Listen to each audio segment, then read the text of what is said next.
All right, we are live, guys. Welcome to Digital's GOAT Academy. I'm your host, the Digital GOAT.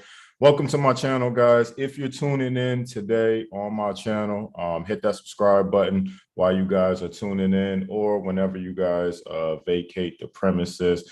And welcome to Digital Wednesdays, guys, where I do live trading. Now, you won't see me input the trades into my MetaTrader 4 or my Trade Locker, but you will be able to use the information if you choose to be able to take any positions in the market yourself, guys. So let's just get into it. It's the New York session, so it's 8:05 a.m. Eastern time. That's where I'm at. I'm on the east side of the world, guys. So let's look at what the market is showing us right now. Now I'm gonna go over S&P. If you were on setup Sundays, and you probably were able to catch S&P on the drop. I know I didn't give a potential position, but I know as far as the direction, I was clear on that. Now, right now, what I'm looking at is Euro USD. I don't know if I mentioned that on Setup Sunday. I can't remember if I mentioned that, but Euro USD, I'm expecting it to continue to rise, especially to get like a little bit of a boost at 8:30. I haven't looked at any of the news that's coming out today, so that's probably bet. Well, we can look at this outlet right here. If you guys didn't know, on TradingView, they have these like lightning icons, or you might have like an American flag or whatever the currency is, like whatever the symbol for the currency is down here. And that'll be like a news outlet. So you see, we have news 17 minutes ago. Stocks dropped, which I was talking about. S&P Treasury yield dips after Fitch downgrade and all that stuff.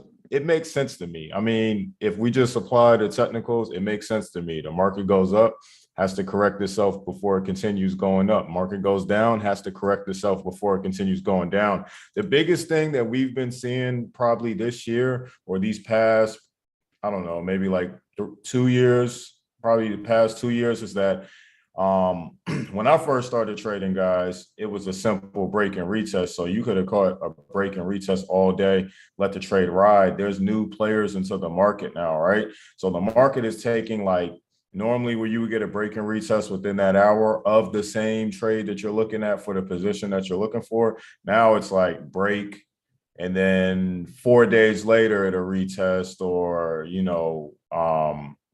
into a next session it'll retest all the way back from the entry that you came from. So it's not a traditional style of break and retest, guys, but it's still technicals at the end of the day. So even if it's not as simplistic as maybe when you first started or when a lot of us first started trading, it's still there, right?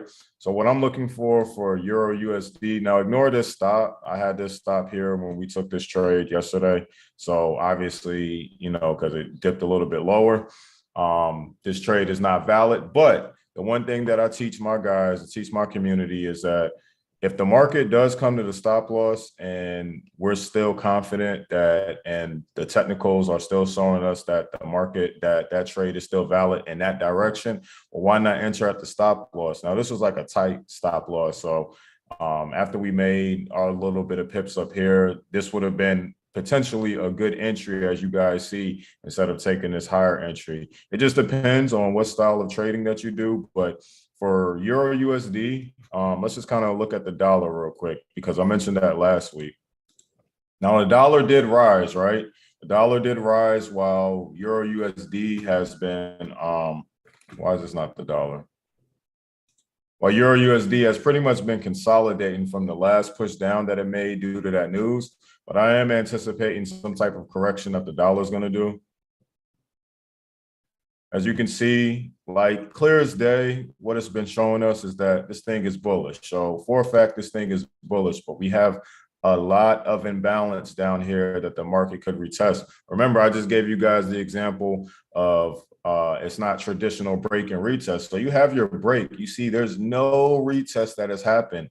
It would be crazy to think that this market won't retest. Now, we just don't know when that'll happen, but we'll be in preparation as far as when it starts creating structure on resistance or ceilings in the market or on floors in the market. So right now, this is like your first, if you're just looking at the DXY. Now, I don't trade the DXY all the time, which I should, because a lot of the payout is great. And a lot of these moves that the DXY make, I mean, it's correlated to like the stock market and bonds. So you'll be making a lot of money pretty much trading the DXY, but whatever you want to trade, you know what I'm saying?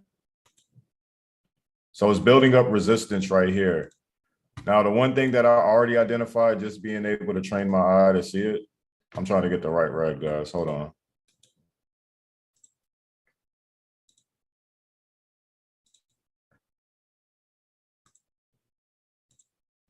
I don't know. We'll work with that. So on the 45-minute time frame, if you look at it real closely, always talk about this. This is something I've been talking about because a lot of us miss that the market moves sideways, consolidates, and we're confused thinking that that's a continuation when really it's just consolidation, right? So if you look at this block right here, it might be a little bit too light for you guys, but you should be able to see it under this resistance. If you look at it, this market has been resisting consolidating on a 45-minute time frame. The market has pretty much retested the low of it and already starting to show what? Selling pressure, potentially.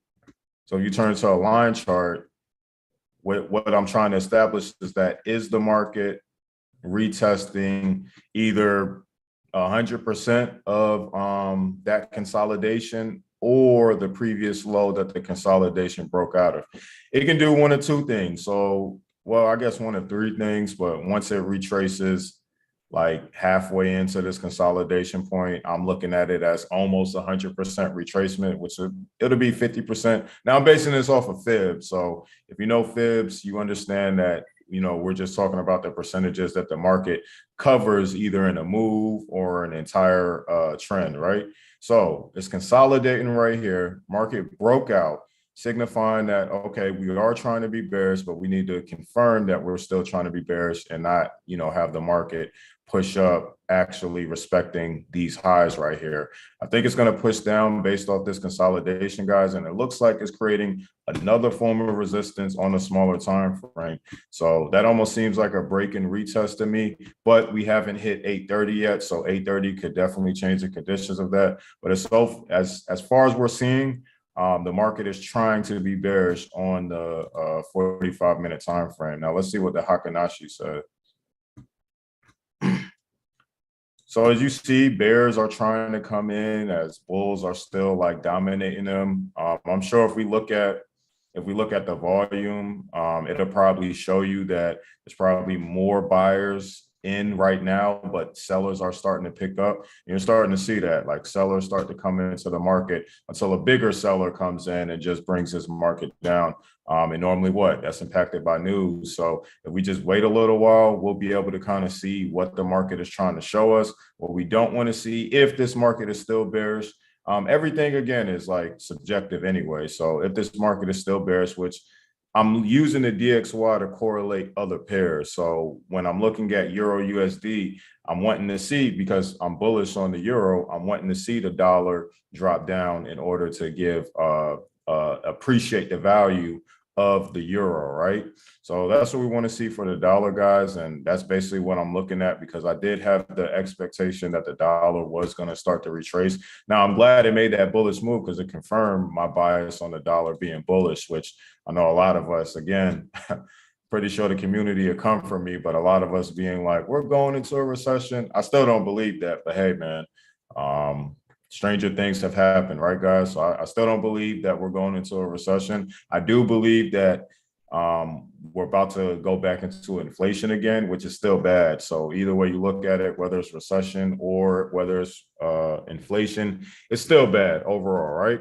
Now let's look at S&P, and then I'll go back to Euro USD, and I'll talk about gold, and that pretty much ends it for me, guys, because I only do like 30-minute sessions. So it's just projections on what we're looking at. And then as we get more data towards the 830 candle, then we'll be able to make a clear decision on what the market is trying to do.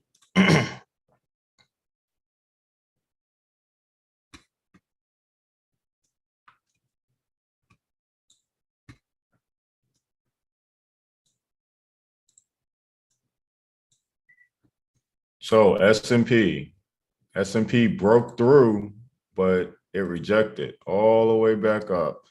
Now, the one thing about S&P that you may not be able to see, or XPX, I even hear some people say SPY, but S&P 500, right? There was a level of, not a level, a gap. There was a gap produced on the market. I'm trying to find. So this candle on a broker is a gap, right? Now, it's consider indices as a stock. So stocks normally create gaps and don't come back until it's ready to be on a bull run again, for the most part. So this move is already validating that, yes, we're selling, but in this candle, this is the, well, it was like 30 or hour candle. So you can look at it on a 30-minute or the hour. This was at 6 o'clock yesterday, Eastern time, 6 o'clock yesterday, 1800, guys. So this candle formed after the market opened up after its reset, and then it created a gap. Makes sense, right? The market is definitely going to cover that, but we don't know when. But more than likely right now, it's going to continue its selling pressure, which we got, because remember, if you guys remember on Setup Sundays, I was mentioning about this block. I said that we need to break this block first.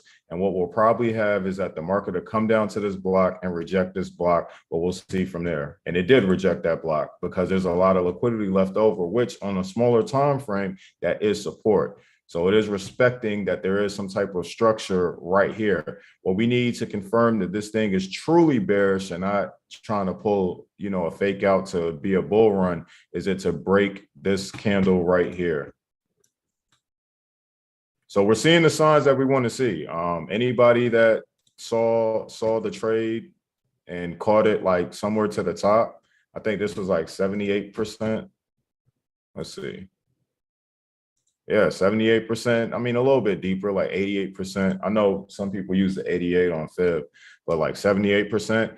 Yeah, you're in profit. I even think that this is something even worth holding. The only thing that I identify is that there is a gap up here. Whenever the market tries to reclaim that, it'll be in a position where you don't know. So I could even see it breaking down here and then returning all the way back here, up here to collect that gap and then push the market down, if that's making sense. So yes, S&P is still showing us what we want to see. We still want to see selling pressure within the market after it rose, this week. And after we get pretty much a break right here, a break in the close around 45, 46, that'll confirm another bear run at least until the next level of support, which would be at,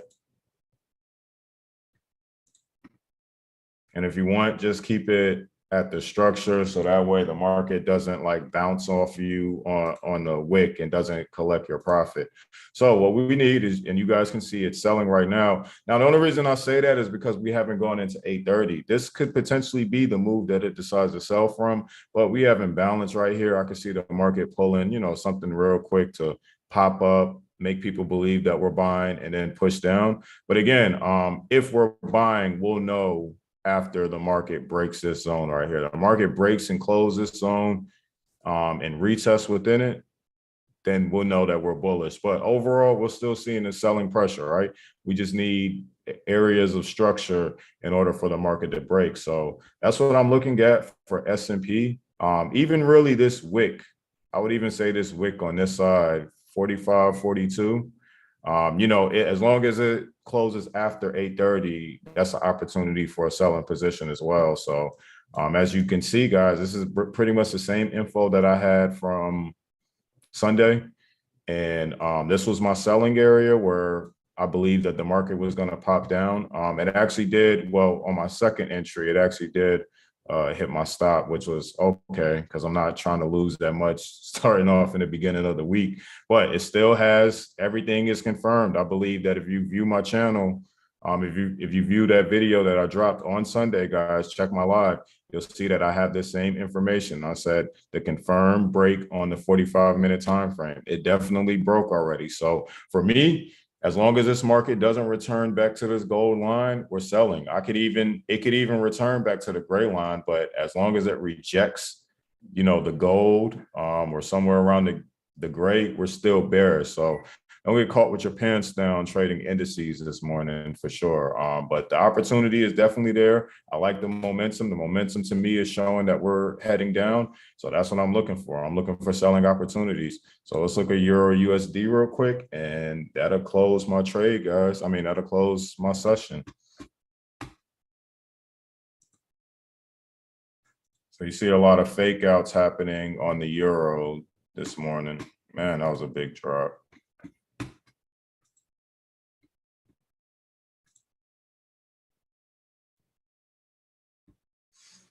So still hard to call it for the Euro. You know, I know a lot of people would like to think that, you know, market's building selling pressure, but you see how it's struggling to break this support right here. And it still has a lot of support that it could claim on the downside. But when I start seeing that, like how it's struggling to break that right here, that's giving me a sign that this market is not ready to push down until, you know, news comes out. But we do have a lot of support that it could decide to challenge, which is, oh, I don't mean to do that.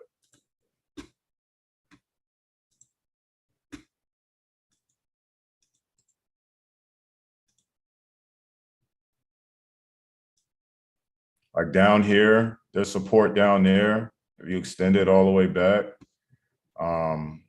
that would make sense if this thing came all the way down here. But I think I mentioned that. I think I mentioned that about Euro USD, about the consolidation zone on Sunday setup.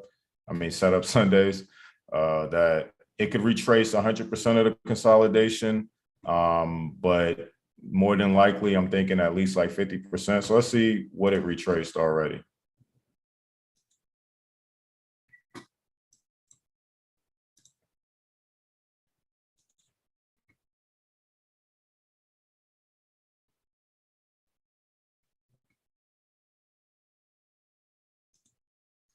$786 on the dot. Wow, $786 on the dot of that consolidation.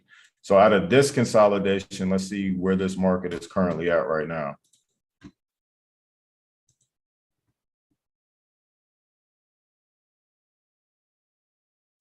Y'all seeing that? Like that's 618 right there. Gold zone, bouncing between, like rejecting the 618, hovering above 50%. If it closes and pushes up, then obviously that's your confirmation that this thing is bullish. So I would like this area to buy. But again, we're heading towards 830, but for less riskier traders that need more confirmation, I would say wait for the break of this entry at 09911, 0991. You know what I'm saying? Obviously fit your stop loss depending on your account and your risk. So for a regular trade like this, I could definitely do like a 38 pip stop. You know what I'm saying? For me, like I'll do a 38 pip stop on a Forex pair like Euro USD. So that's what I would be looking at.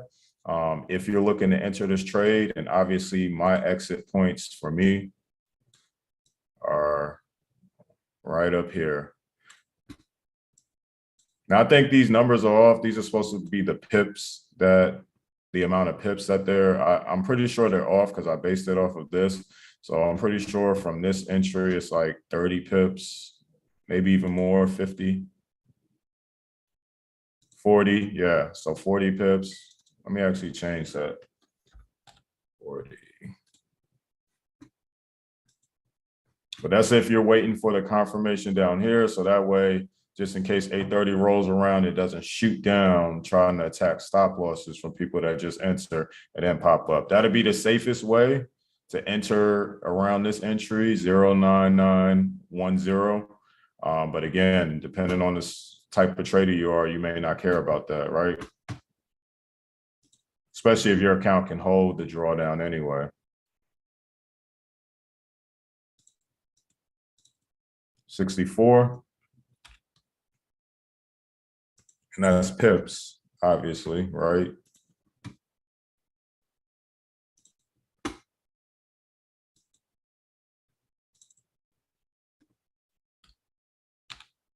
That's 94. And all that is based off of if we were to enter if we were to enter right here. So that's based off of that. And like I said, if you use validate or use this stop like 38 pips, that'll probably be your best bet. Unless you're like, you know what, I'd rather have it like somewhere like here, just so if the market decides to push down hard, I can take a minimal loss. But again, we're waiting on the break. If that's the better choice for you, to wait on the break up here and then make your decision from there, guys. So appreciate everybody that jumped on, guys. Again, if you're looking for courseware, if you're looking for mentorship, guys, you can contact me on my IG at The Digital Goat. That is THEE Digital Goat, or on Facebook, Digital Goats. And that's about it. I have a Discord communities, guys. So looking to grow that community, man. Don't forget to hit that subscribe button on the way out. Hit that notification bell so you guys stay up to date on all my content. And as always, appreciate you guys joining in, and see you guys at the top, because we're taking everybody to the top with us this year.